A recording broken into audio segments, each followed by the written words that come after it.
بر محمد و آل محمد صلوات۔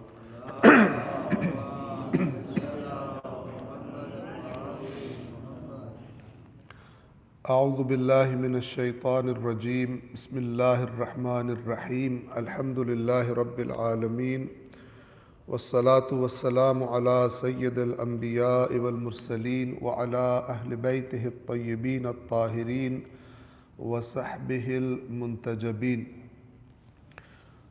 کتاب اصول کافی، کتاب الایمان والکفر، باب نمبر 48، باب الشکر۔ اس باب میں ہم نے حدیث نمبر 25 تک 25 تک بیان کر دیا تھا کل کے درس میں۔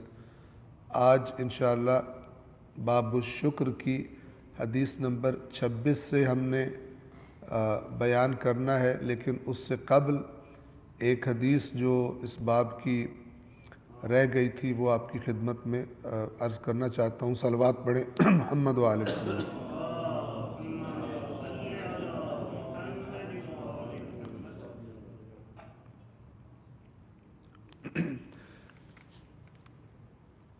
باب الشکر کی حدیث نمبر 19 یہ بیان کر کے اور پھر انشاءاللہ حدیث نمبر 26 اور آگے بیان کریں گے۔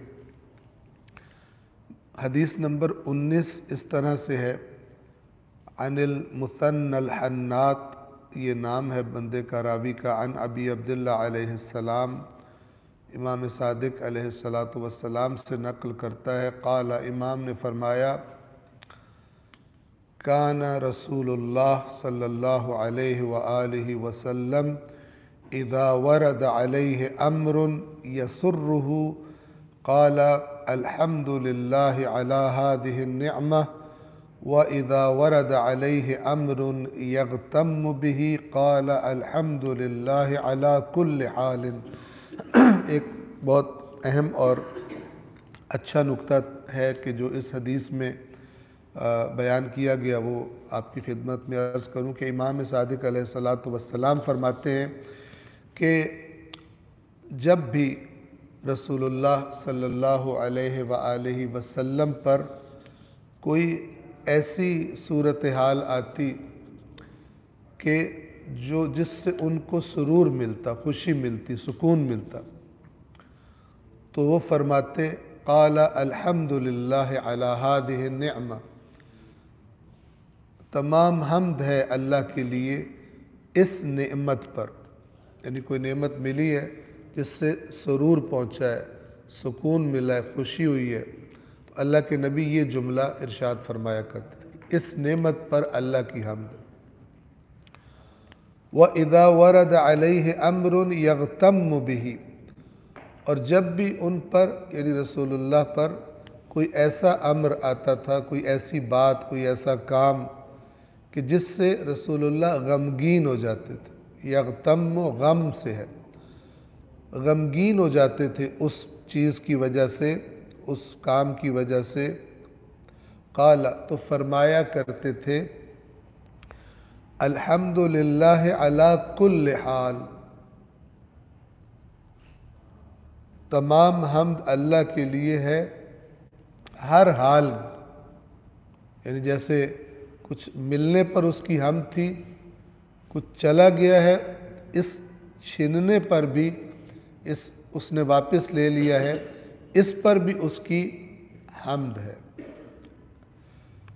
اور ظاہر ہے کہ توجہ فرمائیں، اللہ کے نبی ایسے نہیں تھے کہ زبان سے کہہ رہے ہوں لیکن اندر سے نہ کہہ رہے ہوں، یعنی یہ جو جملے ہیں جو چاہے آیات قرآن میں ہوں، چاہے فرامین محمد و آل محمد علیہ السلام میں ہوں، یہ ان کے قلب کی عکاسی کرتے ہیں۔ اس میں کوئی شک نہیں کہ قلب غمگین ہے، لیکن وہ اللہ سے کہہ رہے ہیں کہ اس غم پر بھی تیری حمد ہے، اس غم پر بھی تیری حمد ہے، چونکہ خوشی اور غم، نعمت ملنا اور نعمت چلے جانا، یہ آزمائش کے دو پہلو ہیں، دو اطراف ہیں، کبھی دے کر آزمایا جاتا ہے انسان اور کبھی واپس لے کر اللہ تعالیٰ اس کو آزماتا ہے۔ لیکن یہ حدیث ہمیں بتاتی ہے کہ اللہ کے نبی کی سیرت یہ تھی کہ جب خوشی ملتی کسی چیز سے تو فرماتے الحمدللہ علی ہذہ النعمہ، اور جب غم ہوتا فرماتے الحمدللہ علی کل حال، ہر حال میں اللہ کی حمد ہے۔ صلوات پڑھیں محمد والے۔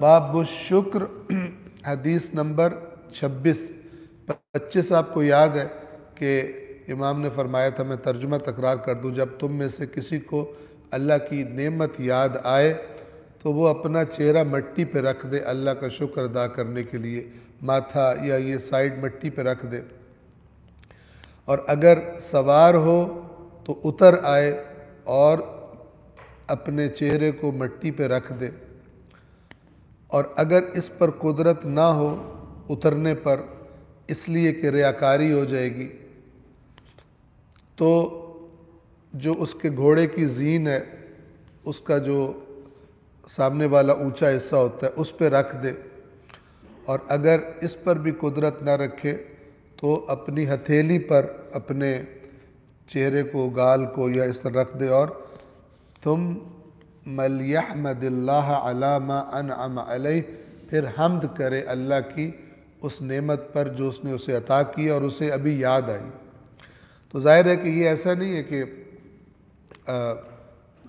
اگر یاد آئے تو ایسا کرنا واجب ہے، واجب نہیں ہے، لیکن بہت خوبصورت ہے، بہت اچھی بات ہے کہ انسان، آپ کو پتہ ہے، میں مثال دوں، بعض اوقات چلتے پھرتے ہمیں ایسے بندے ملتے ہیں وہ السلام علیکم کرتے ہیں، اگر کوئی گاڑی میں بیٹھا ہو تو گاڑی سے وعلیکم السلام، لیکن بعض اوقات کوئی ایسا بندہ آتا ہے کہ وہ گاڑی چلا رہا بھی ہو تو روک کر گاڑی بند کر کے باہر آ کے اس کو ملتا ہے، تو جتنا زیادہ سامنے والے کا مقام ہوتا ہے یا اس سے رغبت ہوتی ہے اتنا بندہ زحمت کر لیتا ہے۔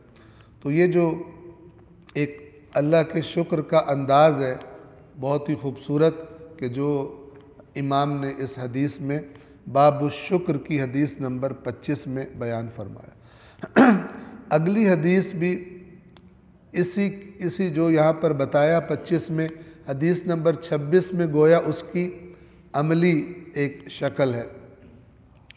عن ہشام ابن احمر، یہ راوی ہیں، قال کہتے ہیں کنت اسیر مع ابی الحسن فی بعض اطراف المدینہ، ٹھیک ہے، کہ میں ابی الحسن ظاہراً امام کاظم ہیں، یہ ان کے ساتھ مدینہ کے اطراف میں میں چل رہا تھا، امام کے ساتھ تھا، اذ ثنا رجلہ عن دابتہ فخر ساجدا فاطال واطال، کہ اچانک امام نے اپنی سواری سے اپنا پاؤں اتار دیا۔ ایک جب کسی گھوڑے پہ سوار ہو یا کسی بھی جانور پر تو دونوں طرف پاؤں ہوتے ہیں، تو امام نے اچانک اپنا پاؤں ایک طرف دوسری طرف لایا اور اتر گئے، نیچے سواری سے اتر گئے، اور فخر ساجدا، اور اچانک سجدے میں گر پڑے، جیسے ہم کہتے ہیں نا دھڑام سے گر پڑنا، یعنی یہ راوی بیان کر رہا ہے کہ اچانک امام سواری سے اترے، اس اپنے جانور سے جو بھی چیز تھی اترے اور زمین پہ سجدے میں گر گئے۔ فاطال واطال، تو اس سجدے کو لمبا کرتے گئے، بہت ہی لمبا سجدہ کیا۔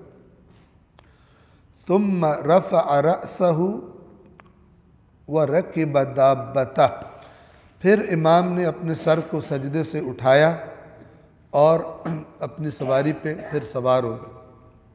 فقلت، تو یہ ہشام ابن احمر کہتے میں نے پوچھا، جعلت فداک، میں آپ پر فدا ہو جاؤں، قد اطلت السجود، آپ نے تو بہت لمبا سجدہ کر دیا، خیریت تھی؟ کیا ہوا اچانک؟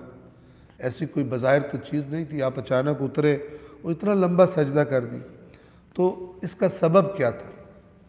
فقال، تو امام نے فرمایا جواب میں اننی ذکرت نعمتا انعم اللہ بہا علی، مجھے ایک نعمت یاد آ گئی تھی جو اللہ نے مجھے عطا کی۔ ایسے چلتے چلتے سواری پر اللہ نے ایک نعمت مجھے عطا کی تھی، وہ مجھے اچانک یاد آ گئی۔ فَأَحْبَبْتُ أَنْ أَشْكُرَ رَبِّي، تو میرا دل چاہا کہ میں اپنے رب کا شکر کروں، تو میں اس لیے سواری سے اتر آیا اور وہیں پہ سجدے میں گر پڑا اور لمبا سجدہ کیا، اور وہ شکر کا سجدہ تھا۔ تو امام نے اس کو کہا کہ مجھے ایک نعمت یاد آ گئی جو اللہ نے مجھے عطا فرمائی، تو میرا دل احببت حب سے ہے، یعنی میرا جی چاہا کہ میں اپنے رب کا شکر ادا کروں۔ صلوات پڑھے محمد والے۔ باب الشکر، آیت نمبر روایت نمبر حدیث نمبر 27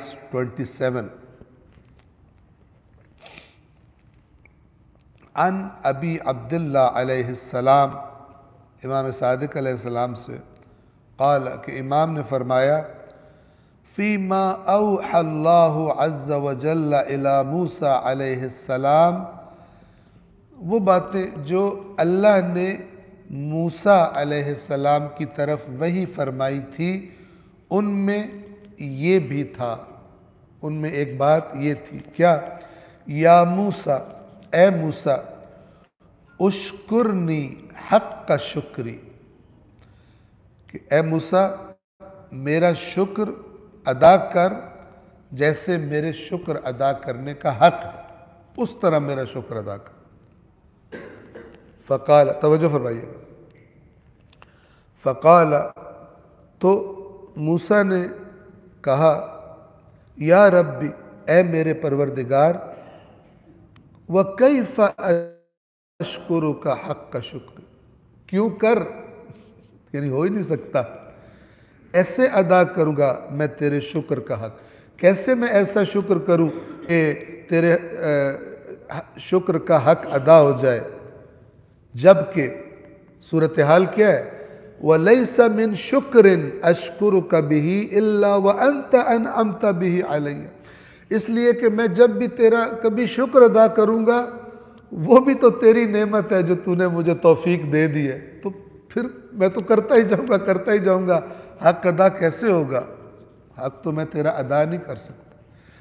توجہ کریں، کیا ہے کہ اللہ نے فرمایا کہ موسیٰ میرا شکر ایسے ادا کر جیسے شکر ادا کرنے کا حق ہے۔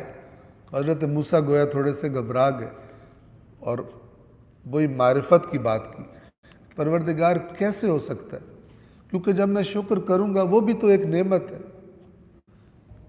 تیری شکر گزاری کرنا یہ بھی تو تیری توفیق ہے، یہ بھی تو تیری نعمت ہے، تو پھر کیسے تیرا شکر ادا ہو سکتا ہے؟ اینڈ ہی کوئی نہیں۔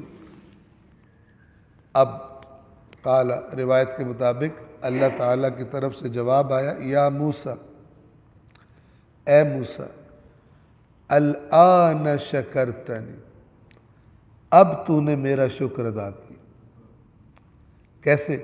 حین علمت ان ذلک منی، کہ جب تو نے جان لیا کہ یہ جو تو شکر ادا کرتا ہے یہ بھی میری توفیق ہوتی، میں نے نہیں دیتا کہیں کو، تو سمجھ گیا ہے، بنیادی نقطہ تو سمجھ گیا ہے اے موسیٰ کہ جو بھی بھلائی ہے یہ شکر ادا کرنا بالآخر اللہ سے قرب کی علامت ہے، احسان مند ہونا اللہ کے سامنے۔ تو اللہ نے فرمایا بس یہ جو تو نے یہ کیا ہے نا، یہ تجھے پتہ چل گیا کہ یہ بھی میری طرف سے ہے، یعنی مطلب موسیٰ تیرا اینڈ ہو گیا، تجھے پتہ لگ گیا کہ تو نہیں کر سکتا، ٹھیک ہے، تو کس کا کرے گا؟ تو یہ تو نے میرا حق کے شکر ادا کر دیا کہ تجھے یہ احساس، تجھے پتہ چل گیا کہ سب کچھ حتیٰ توفیق شکر وہ بھی میری طرف سے ہے۔ لہٰذا قرآن کریم میں اللہ تعالیٰ ارشاد فرماتا ہے، سورہ بقرہ میں ہے، دوسرے سپارے میں آیت، ابھی مجھے اس کا نمبر یاد نہیں ہے، کہ یا ایھا الذین آمنوا کلوا من طیبات ما رزقناکم اے ایمان والو کھاؤ من طیبات ما رزقناکم، جو پاکیزہ چیزیں ہم نے تمہیں رزق دیا ہے انہیں کھاؤ، واشکروا للہ، اور اللہ کا شکر ادا کرو، ان کنتم ایاہ تعبدون، اگر تم صرف اس کی عبادت کرتے ہو تو شکر بھی اسی کا ادا کرو، اگر کسی اور کی بھی کرتے ہو تو پھر اس کا بھی کرو، کوئی اور بھی معبود ہے، کوئی اور بھی رازق ہے تمہارا، اور اگر ان کنتم ایاہ، ایاکا کا پتہ ہے آپ کو، ایاہ کا صرف تھے، ایاہ صرف اس کی، ان کنتم ایاہ تعبدون، اگر تم صرف اس کی بندگی، اس کی عبادت کرتے ہو پھر اسی اللہ کا شکر ادا کرو۔ صلوات پڑھیں محمد و آل محمد۔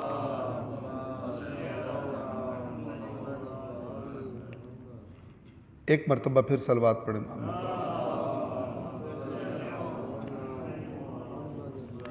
باب الشکر جو 48واں باب تھا کتاب الایمان والکفر کا، اس کی آخری حدیث کہ جس میں ایک اور نکتہ ہے شکر کے بارے میں بڑا اہم، اور وہ نکتہ ہے کہ اگر کوئی بندہ اللہ کا ہمارے ساتھ اچھائی کرے، بھلائی کرے، کوئی مدد کرے تو اس کا شکریہ ادا کرنا۔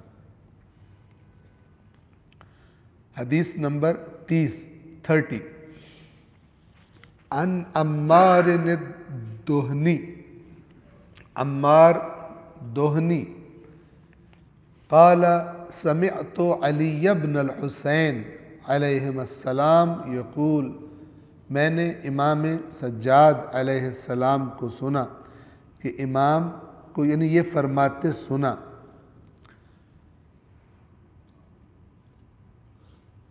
ان اللہ یحب کل قلب حزین، بے شک اللہ ہر غمگین دل کو پسند کرتا، البتہ غمگین نہ کہ اپنے کرتوتوں سے، مثال کے طور پہ خود ضائع کر دی ہے چیز، اب غمگین ہوا بیٹھا، ایسا نہیں، یعنی جیسے مثال دے رہا ہوں، مولا علی علیہ السلام کی مناجات ہیں کہ آہ ہے قلت زاد اور طول سفر سے، اور جو انسان اللہ تعالیٰ کی محبت میں اور اس کی خشیت سے ایک غم کی کیفیت طاری ہوتی ہے، تو اللہ کو یہ دل، ایسا دل پسند ہے، اور خود امام سجاد علیہ السلام کا دل بھی اللہ تعالیٰ کو بہت پسند ہوگا، کیونکہ بہت ہی غمگین دل تھا۔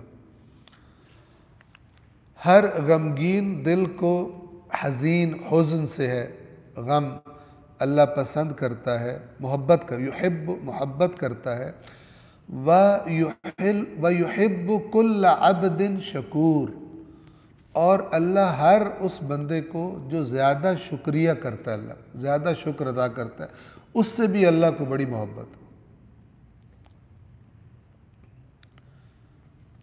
یقول اللہ تبارک و تعالی لعبد من عبیدہ یوم القیامہ، فرمائے گا اللہ تبارک و تعالی اپنے بندوں میں سے ایک بندے سے قیامت کے دن، اب یہ اگلا نکتہ ہے، ٹھیک ہے، اشکرت فلانا،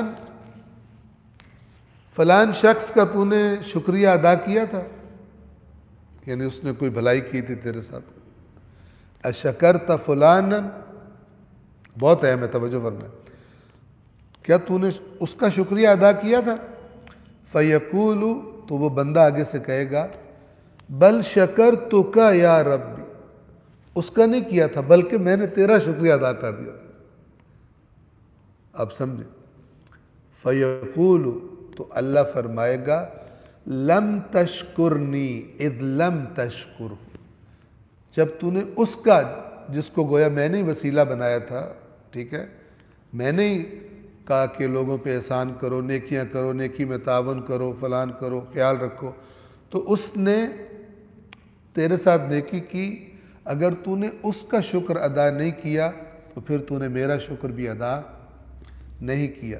لم تشکرنی، تو نے میرا شکر ادا نہیں کیا. کیوں؟ اذ لم تشکرہ، کیونکہ تو نے اس کا شکریہ ادا نہیں کیا. توجہ فرما رہے. ثم قال، پھر امام سجاد علیہ السلام نے فرمایا اشکرکم للہ، تم میں سے اللہ کے زیادہ شکر گزار کون ہے؟ اشکرکم للناس، جو لوگوں کا زیادہ شکریہ ادا کرتے، وہی اللہ کا بھی شکر ادا کرتے. اب توجہ کریں، ایک انسان میرے ساتھ بھلائی کرتا ہے تو مجھ پہ کم سے کم یہ ہے کہ میں اس کا شکریہ ادا کروں، اور اگر میں اس طرح کروں کہ میں تو صرف اللہ کا شکریہ ادا کروں گا تو یہ غلط ہے. وہ جو ہے نا کہ صرف اللہ کا شکر، اگر تم صرف اس کی عبادت کرتے ہو تو اس کا شکر ادا کرو. وہ کون سا ہے؟ وہ شکر اس عنوان سے کہ اصل میں وہی ہے. توجہ فرما رہے ہیں؟ اصل رازق وہ ہے، اصل وسیلے بنانے والا وہ ہے، اصل اسباب پیدا کرنے والا وہ ہے. تو اس تصور سے شکر فقط اسی کا، اور کسی کا نہیں. کسی کو اللہ کے برابر کر کے، کسی معاملے میں جیسا اللہ ہے ویسا کر کے شکر ادا کرنا، تو وہ آیت یہ کہہ رہی ہے وَاشْكُرُوا لِلَّهِ إِن كُنتُمْ إِيَّاهُ تَعْبُدُونَ. دے رہا اللہ ہے، مشرکوں کی طرح تم کو ہمیں بت دیتے ہیں، ہمیں فلان کرتے ہیں، وہ نہیں کرنا. تو یہ تو ان کے لیے. باقی جس بندے نے احسان کیا ہے، تو اب اتنی بڑی بات کہہ دی کہ اگر تو نے اس کا نہیں کیا شکر ادا بندے میرے کا، تو پھر جو مجھے تو شکر کہتا بھی رہا ہے تو گویا تو نے میرا شکر ادا نہیں کیا. خود شکریہ ادا کرنا یہ احسان کرنے والے کی حوصلہ افزائی ہوتی ہے، ٹھیک ہے، اسے ایک سرور ملتا ہے. ہم سب انسان ہیں. ہاں یہ ضرور ہے کہ جو احسان کر رہا ہے اس کی کیفیت کیا ہو، جو نیکی کر رہا ہے اس کی کیفیت کیا ہو، اس کی کیفیت انسان کو جو ٹرائی کرنی چاہیے. اگر میں کسی کی فرض کرے اللہ نے مجھے توفیق دی اور میں کسی کی ہیلپ کر رہا ہوں، اب جب میں کرنے لگوں تو ایک وہ ہے جو اللہ مجھ سے چاہتا ہے، اور ایک وہ ہے جو اللہ اس سے چاہتا ہے جس پہ احسان ہو رہا ہے. دونوں ڈیفرنٹ ہیں. اس کو اللہ کہہ رہا ہے گویا اس روایت کے مطابق جو بات پتہ چلی کہ تو نے اگر میرے بندے کا شکر نہیں کیا تو میرا کیا بھی تو نہیں کیا. اسے کرنا ہے. لیکن میں جو احسان کر رہا ہوں، مجھے اللہ تعالیٰ کیا فرما رہا ہے؟ وہ جو آیت ہے قرآن کی جس میں وہ مسکین، یتیم اور اسیر والی بات کی گئی. اللہ کی کیا ایکسپیکٹیشن ہے کہ لا نرید منکم جزاء ولا شکورا، ہم تو تمہیں صرف اللہ کی ذات کے لیے کھلا رہے ہیں، نہ تم سے کوئی جزا چاہتے ہیں نہ کوئی شکریہ. یعنی احسان کرنے والا اپنے احسان کو پیور کرے اللہ کے لیے. تو جب میں کچھ نیکی کرنے جاؤں تو پہلے تھوڑی دیر رک کر فلٹر کروں اپنی نیت کو، اور ایسی تیاری کروں کہ دل تو کرتا ہے سامنے والا، بلکہ بندوں کا دل زیادہ کرتا ہے میرا اعلان ہو تو میرے تو یہ ہو تو فلان ہو. یہ شیطان اس خالص دودھ میں پانی ملوا رہا ہوتا ہے تاکہ خراب ہو جائے. اللہ کو پانی والا دودھ پیش کرنے ملاوٹ والا عمل، تو اللہ تعالیٰ کو کوئی قحط تھوڑی پڑا وہ اس خزانے میں کم ہو گئے عمل کہ وہ ہمارے عمل کا محتاج ہے کہ ہم نے دینا ہے. کہتا پھر میں لوں گا ہی نہیں. ٹھیک ہے. تو پیور، وہ آپ کو یاد ہوگا پہلا باب ہم نے شروع کی، باب الاخلاص، خالص. طوبی لمن اخلص للہ العبادۃ والدعاء. اس بندے کی کیا بات ہے، مولا علی علیہ السلام کی روایت تھی کہ جس نے عبادت اور دعا کو اللہ کے لیے خالص کر دی، پیور کر دی، کوئی اور شامل نہ کیا بیچ میں. تو بس احسان کرنے والے احسان ہو یا کوئی بھی عمل کرنے والے سے اللہ کو پیورٹی چاہیے. اللہ کہ تو اس طرح بن جا، اگر تو میرے سے اجر لینا چاہتا ہے نا تو میرے پاس کوئی کمی ہے کہ تیرا اس سے بھی لینے کا دل کر رہا ہے جس پر احسان کیا. ٹھیک ہے. تو لہٰذا قرآن کریم میں یہ ہے یا ایھا الذین آمنوا لا تبطلوا صدقاتکم بالمن والاذی. اے ایمان والو، وہ جو صدقات دیتے ہو احسان جتلا کر اسے ضائع نہ کرو. چونکہ جس دل میں خواہش ہوتی ہے نا، پھر یہ خواہش جب زیادہ ہوتی ہے پھر جتلاتا بھی ہے، میں نے یہ کیا تھا، یاد ہے میں نے فلان کیا تھا. یہ بیماری ہے بڑی خطرناک. اللہ کہہ رہا ہے اپنے صدقات کو باطل نہ کرو احسان جتلا کر، یا والاذا، یا تکلیف دے کر، کسی جگہ پہ انسلٹ کر دی۔ یہ بندہ جو اکڑ کے گزر رہا ہے نا، ایک دن آیا تھا میرے پر روتا ہوا، اور میں نے رو رہا تھا، میں نے طرز کھا کے دے دی، آج دیکھو اکڑا پھر رہا۔ تو نے اللہ کے لیے دیا، بیڑا گھر کا اپنا کر رہا ہے، دے بھی دیا اور اس پر پانی بھی پھیر دیا، اللہ کے پاس اجر بھی ضائع کر دیا۔ بس دو طرف ہو گئی، بطور خالق رازق اصل دینے والا اس فقط اللہ کا شکر ہے، اس کی طرح کا کر کے کسی کا شکر نہیں۔ نمبر دو کہ جو بندہ شکر کرتا ہے اس کا شکریہ ادا کرنا ضروری ہے۔ اور تیسری بات جو میں نے عرض کی باقی جگہوں سے کہ احسان کرنے والا تب اس کا کمال ہے کہ شکریہ کی خواہش بھی اس کی بندے وہ کرے، اس کی خواہش نہ ہو۔ لا نرید منکم جزاء ولا شکورا، یہ والی آیت صرف اس لیے سن کے واہ واہ سبحان اللہ، بلکہ مطلب انسان اپنی طرف تو بہت سارے کام ایسے ہیں کہ نیک کام کہ بندہ خاص طور پہ جس میں دوسرے لوگ انوالو ہوتے ہیں تو کرنے سے پہلے بندہ رک جائے اور تھوڑا سا نا اپنے آپ کو پکا کرے کہ جس میں اپنی کوئی خواہش ہے نا کہ میرا نام ہو، یا یہ بندہ میں جو کر رہا ہوں آگے سے مجھے اس طرح بولے، جہاں بھی ملے یوں کرے، پہلے اس کو فلٹر کرے، صفائی کرے، ٹھیک ہے، اچھی طرح دھوئے اس کو، یہ ساری گندگی نکال کے پھر پیور کر کے اللہ کی خاطر انسان اس نیکی کو انجام دے۔ تو یہ کمال ہے جو اللہ چاہتا ہے، خالص پیور۔ صلوات پڑھ دیں محمد والے۔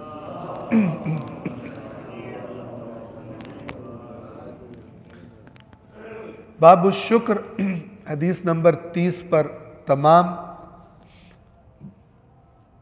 48واں باب تھا۔ اس کے بعد باب نمبر 49 کتاب الایمان والکفر کا بہت اہم باب حسن الخلق۔ خلق وہی جسے ہم اخلاق کہتے ہیں۔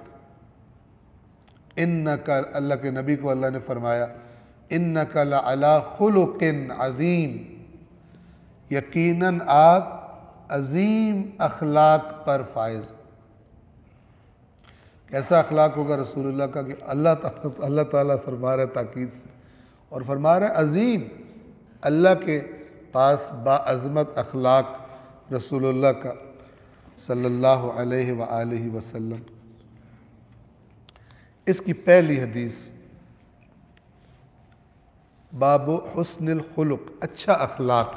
اب یہ بہت ساری چیزیں بیچ میں آ جاتی ہیں، گفتگو کا انداز، کسی سے بات کرتے ہوئے باڈی لینگویج کیا ہے، برداشت کتنی ہے، نرمی ہے کیسے، سب کچھ بیچ میں آتا ہے۔ لیکن یہ اہم کتنا ہے اس کے بارے میں آپ احادیث اور فرامین کو دیکھیے ذرا۔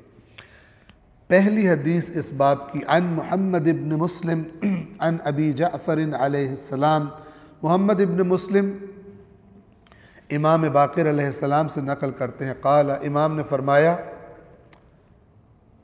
ان اکمل المؤمنین ایمانا احسنهم خلقا، یعنی ایمان از ڈائریکٹلی پروپورشنل ٹو اخلاق۔ فرمایا بے شک ایمان کے اعتبار سے، ایمان کے اعتبار سے مومنوں میں سے زیادہ کامل وہ ہے جو اخلاق کے اعتبار سے زیادہ اچھا ہے۔ اکمل المؤمنین، مومنوں میں سے کامل تر، کس لحاظ سے کامل تر؟ ایماناً، ایمان کے کس کا ایمان زیادہ ہے، زیادہ کامل ہے، اس کا نتیجہ کیا ہونا چاہیے؟ احسنہم خلقا، جو اخلاق میں زیادہ اچھا۔ اب بعض اوقات مثلا میں بڑا ریگولر مسجد میں آتا ہوں فلان، بات پہ بندوں کو میں لڑنا شروع کر دوں، اور یہ فلان کر دیا۔ بعض اوقات تو ہم عرض کرتے ہیں، ایک دو مثالیں تو ہمارے سامنے بھی، کہ کوئی نوجوان آیا، اس کو ایسا چھوٹی سی بات پہ ڈانٹا کہ اس نے توبہ کر لی، مسجد میں آ نہیں سکے، یا اللہ میں گھر میں ہی پڑھ لوں گا، یہ جو تو نے اپنے نمائندے بٹھائے ہوئے مسجد میں میری بات سے، میں نے نہیں آنا آئندہ سے اس مسجد میں۔ اخلاق، اللہ کے نبی کا اخلاق، ابھی آگے ایک روایت آئے گی، ایک عجیب و غریب. ایک روایت ہے اللہ کے نبی کے اخلاق کی مثالیں واقعات بہت زیادہ. لوگ جو نادان تھے، جاہل تھے، پتہ نہیں تھا، اب اپنی بدتمیزی کی لینگویج میں بات کر لیتے تھے. ایک نے تو جو چادر پکڑی ہوئی تھی، وہ پہنی ہوئی تھی اللہ کے نبی نے، اور اس کا کپڑا بھی کھردرا تھا، تو اتنے زور سے کھینچا کہ سرخ ہو گئی گردن رسول اللہ کی. اور کہتا ہے کہ جو تیرے پاس اللہ کا مال ہے، میرا حق دے مجھے. تو جو ساتھ صحابہ کھڑے تھے انہوں نے ارادہ کیا کہ اس کو ذرا اس کی تفتیش کریں، تھوڑی تو لگائیں اس کو. اللہ کے نبی نے منع فرما دیا اور اس سے کہا کہ ہاں کیا پرابلم ہے تمہاری. تو اس نے کہا کہ جو اللہ کے پاس تمہارے پاس بہت کچھ ہے، ٹھیک ہے نا، اللہ کے مال میں سے میں بھوکا ہوں، مجھے دو میرا حق. تو رسول پاک مسکرا دی، اس کی بات مسکرائے اور کہا کہ اس کو بلال سے کہو کہ اس کو لا کر جو یہ چاہتا ہے اس کو دے دے. یہ وہ نہیں تھا کہ جو جان بوجھ کے انسلٹ کرتے ہیں، توجہ فرما رہے، جو تان و تشنیع کرتے ہیں. کیٹیگریز ڈیفرنٹ ہوتی ہیں. ایک دفعہ بندہ نادان ہے، جذباتی ہے، ایک دفعہ اصالتاً بے ایمان ہے، بدنیت ہے. تو ان کیٹیگریز کا فرق ہوتا ہے. تو ایسے نادان بدو کئی دفعہ کے کرتے تھے، اللہ کے نبی اگنور کر دیتے تھے اور ایسا رویہ اختیار کرتے تھے کہ وہ دل اپنے پھر رسول اللہ کو دے دیتے تھے، ایمان لے آتے تھے. بس پہلی حدیث کیا ہے؟ ان اکمل المؤمنین ایمانا احسنهم خلقا. مومنوں میں سے ایمان کے اعتبار سے زیادہ کامل وہ ہے جو اخلاق کے اعتبار سے زیادہ اچھا ہے. احسن حسن سے، جس کا اخلاق زیادہ خوبصورت ہے. حدیث نمبر 3 باب نمبر 49 کی حدیث نمبر 3. اب پہلے حدیث سن لیں، پھر اس میں ایک بات ایسی ہے کہ جو پھر دوبارہ وضاحت طلب ہے. جیسے ہم نے بتایا تھا نا، پانی پینے سے جنت واجب ہو جاتی ہے، اس کی کچھ شرائط تھی کہ نہ کہ سارا قرآن ساری شریعت اگنور کر دو، صرف اس طریقے سے پانی پیو تو جنت واجب ہو جائے گی. تو عرض کیا تھا. اب اسے بھی پہلے غور سے سنیے. عن ابی ولاد الحنات، یہ راوی کا نام ہے. عن ابی عبداللہ علیہ السلام قال، امام صادق علیہ السلام سے نقل کرتا ہے کہ امام نے فرمایا، اربع من کن فیہ کمل ایمانہ وان کان من قرنہ الی قدمہ ذنوبا لم ینقصہ ذلک. توجہ کریں، خطرناک بات. 4 چیزیں ایسی ہیں کہ جس میں ہوں اس کا ایمان کامل ہو جائے. 4 چیزیں، 4 صفات جس میں ہوں اس کا ایمان کامل ہو جائے گا. اگلی بات بڑی عجیب ہے، اگرچہ سر سے لے کے پیروں تک گناہوں میں غرق ہو. ایمان کامل، گناہوں میں غرق، یہ 4 چیزیں ہوں اگرچہ سر سے لے کے پیروں تک. من قرنہ الی قدمہ، گناہ ہی گناہ ہوں. لم ینقص ذلک، تو اس کا کوئی نقص نہیں آئے گا، اس پر کوئی کمی نہیں ہوگی، ایمان کامل ہو جائے گا. پہلے حدیث پوری سن لیں پھر واپس آتے ہیں. قال، امام نے فرمایا وہ کون سی صفات ہیں؟ وَهُوَ الصِّدْقُ، پہلی صفت کیا ہے؟ سچائی. 2 وَأَدَاءُ الْأَمَانَةِ، امانت ادا کرنا. اور یہ امانت ادا یہ نہیں کسی نے میرے پاس رکھوائی ہے تو میں نے واپس، صرف وہ امانت ہوتی ہے نا. جو بھی حق ہے حقدار کو ادا کرنا، یہ امانت ہوتی ہے. ٹھیک ہے نا. اگر کسی کا حق میرے پاس ہے اس کی امانت ہے. کسی کا راز میرے پاس ہے، امانت ہے، میں خیانت نہ کروں، وسیع معنی. 2 والحیاء، اور حیا کرتا ہو. ٹھیک ہے. وحسن الخلق، اور اس کا اخلاق اچھا ہو. اب آپ سوچیں، یہ 4 چیزیں ہوں کسی بندے میں ہو اور وہ سر سے پیر تک گناہوں میں غرق ہو، پاسبل ہے؟ پاسبل ہی نہیں. تو امام کیا فرمانا چاہ رہے ہیں؟ امام یہ نہیں فرمانا چاہ رہے کہ ادھر سے یہ چار ہوں، اچھا کسی میں سچائی ہو تو اس کو گناہ چھوڑنے پڑیں گے۔ بہت سارے ہمارے گناہ ایسے ہیں جو ہم نے چھپائے ہوتے ہیں جھوٹ بول کر۔ کس کی کال آئی تھی؟ مسجد سے آئی تھی، آئی جہاں سے بھی ہو، فلان صاحب کسی نیک سے بندے کا نام لے لیں، ٹھیک ہے نا، ان کی کال آئی تھی۔ دفتر جا رہا ہوں، ٹھیک ہے، آج دفتر میں لیٹ ہونا ہے، مثال کے طور پر نہیں چل سکتا، نہیں چل سکتا۔ جو قرآن کی آیت ہے سورہ احزاب کے آخر میں، یا ایھا الذین آمنوا اتقوا اللہ، یا ایھا الذین آمنوا اتقوا اللہ وقولوا قولا سدیدا، اے ایمان والو اللہ کا تقوی اختیار کرو اور بات سیدھی کیا کرو۔ یہاں سچی کو کیا کہا؟ سیدھی، یعنی سچ کو بھی جلیبی نہ بنایا کرو، ٹیڑھا میڑھا نہ کیا کرو، سیدھی بات کیا کرو۔ اللہ کیا کرے گا؟ یغفر لکم ذنوبکم، تمہارے پچھلے گناہ معاف کرے گا۔ اصل میں روایت بھی یہی کہنا چاہتی ہے، پچھلے گناہ معاف کر دے گا۔ پہلے دوسرا تھا، یصلح لکم اعمالکم ویغفر لکم ذنوبکم، اگلے گناہ، اگلے جو کام ہے تمہارے، ان کی اصلاح ہو جائے گی، بات تم صرف سیدھی کرنا شروع کر دو، اس پہ پکے ہو جاؤ، تو آئندہ اعمال کی اللہ اصلاح فرما دے گا۔ کرو گے کیسے جھوٹ بول کے؟ کر کے آؤ گے پھر سچ بولو گے یہ میں کام کر کے آیا ہوں، نہیں چلو گے، نہیں چل سکتے۔ پھر دوسری صفت دیکھو، حیا، بتاتے ہوئے حیا نہیں آئے گی، تو جس میں حیا ہو بیچارہ چھوڑے گا، سچ بھی ہو حیا بھی ہو، کیسے کرے گا؟ ٹھیک ہے، تو تمہارے آئندہ اعمال کی اصلاح ہو جائے گی، اور جو پیچھے ہوئے ہیں وہ اللہ مغفرت کر دے گا۔ یہ دو ہدیے فقط سیدھی بات کرنے، اس پہ تم پکے ہو جاؤ۔ تو امام نے پہلا کیا فرمایا؟ پہلی صفت کیا ہے؟ چاہے سر سے پیروں تک گناہوں میں غرق ہو، نو پرابلم، یہ چار صفات رکھ لو۔ اس کا مطلب یہ نہیں ہے اس چار کے ساتھ یہ گناہوں میں غرق بندہ ہو ہی نہیں سکتا۔ معنی کیا ہے کہ اگر کوئی بندہ بہت گناہ گار ہو، یہ چار صفات اپنا لے پکی، تو وہ سارے گناہ اسے کوئی نقصان نہیں دیں گے۔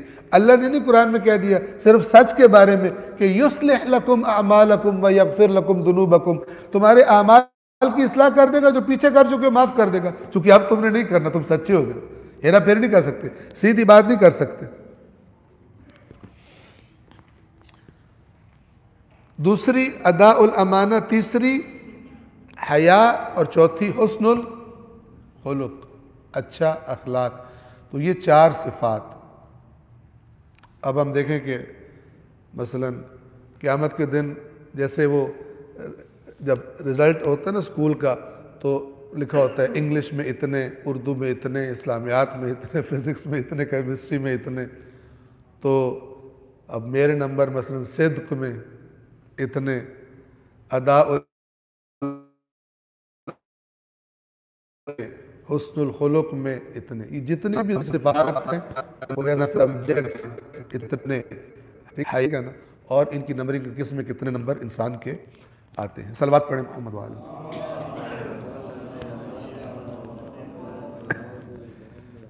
باب نمبر 49 کی حدیث نمبر 5، راوی کا نام ہے عن ابی عبداللہ علیہ السلام، صادق علیہ السلام سے نقل کرتا ہے، قال قال رسول اللہ، امام نے فرمایا کہ رسول اللہ صلی اللہ علیہ وآلہ وسلم نے فرمایا،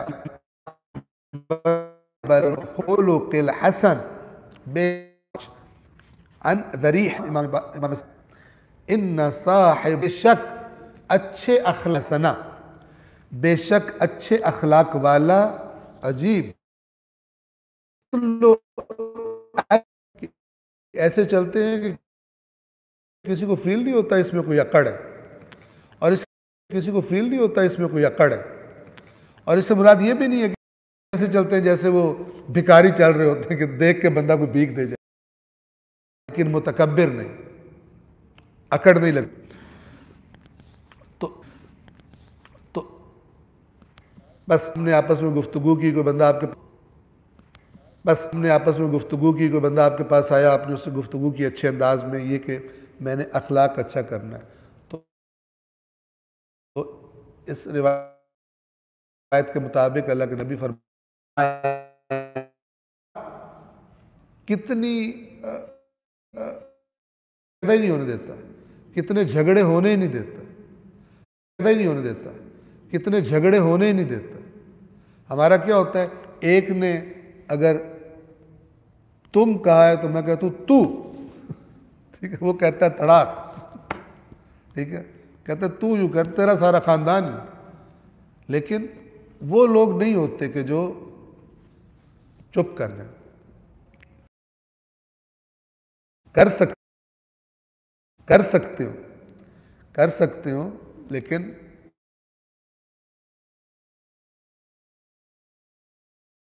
روزہ رکھ کے نماز پڑھنا آسان ہے، یہ کرنا مشکل ہوتا ہے۔ جب انسان کو غصہ آئے بندہ اپنے آپ پر کنٹرول کر لے۔ خوب صلوات پڑھے محمد والے۔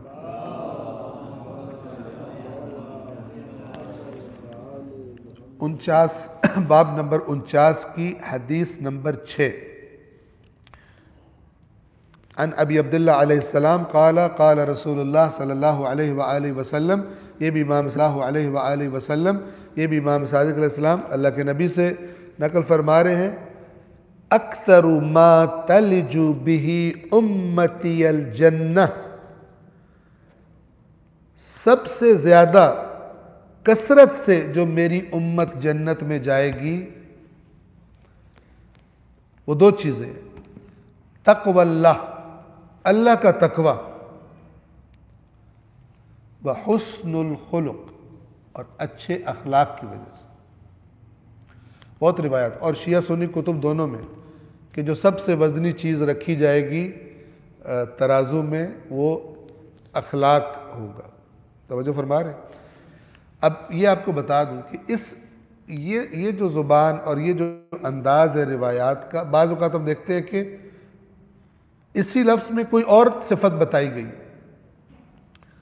تو بندہ کہے کہ یہاں پر فرمایا ان دو کی وجہ سے جائیں گے زیادہ تر، وہاں پہ فرمایا اس کی وجہ سے زیادہ تر جائیں گے، تو یہ تو ٹکراؤ ہے۔ ٹکراؤ نہیں ہے، بلکہ وہاں پر موقع اسے بیان کرنے کا تھا، یہاں پر اسے بیان کرنا تھا۔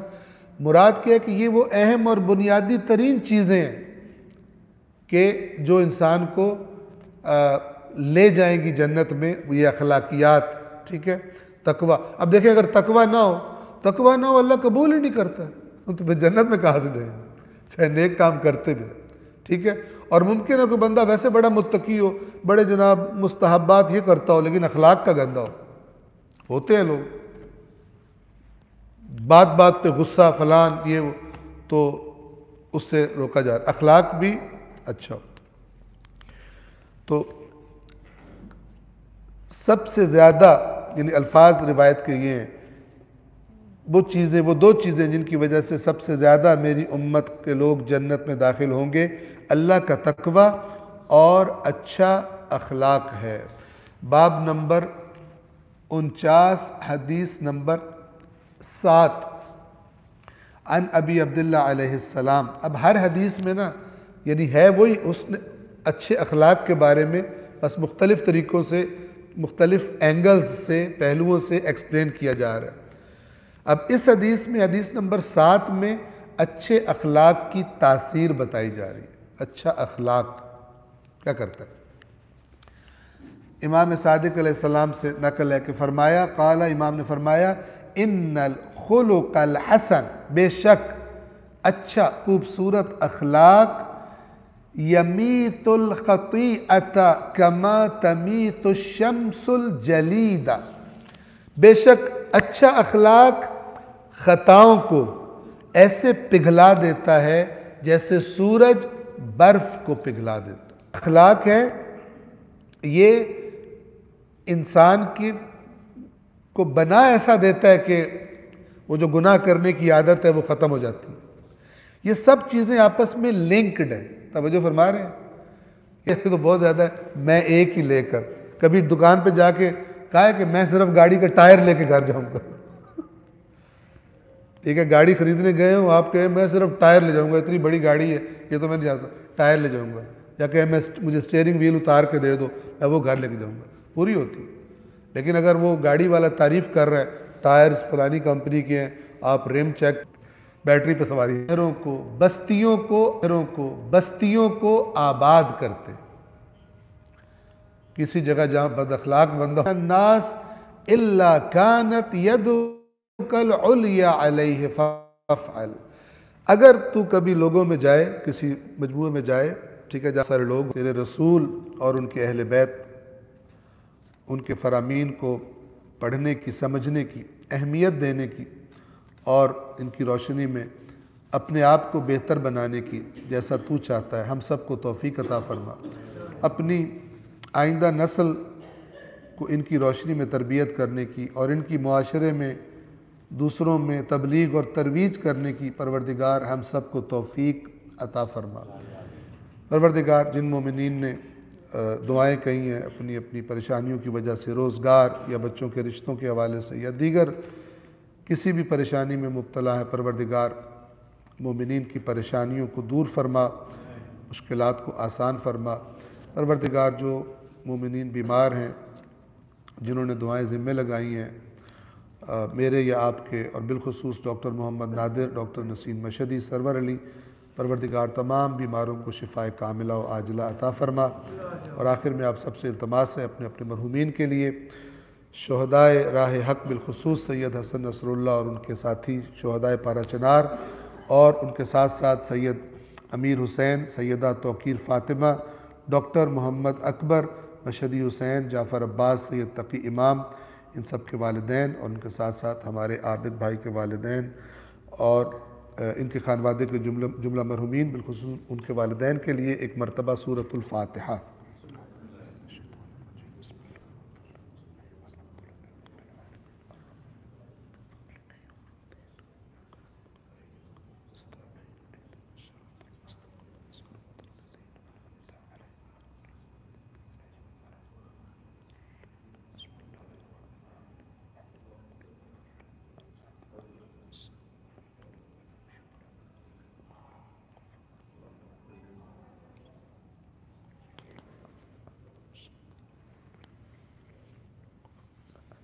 صلوات پڑھیے محمد و آل محمد.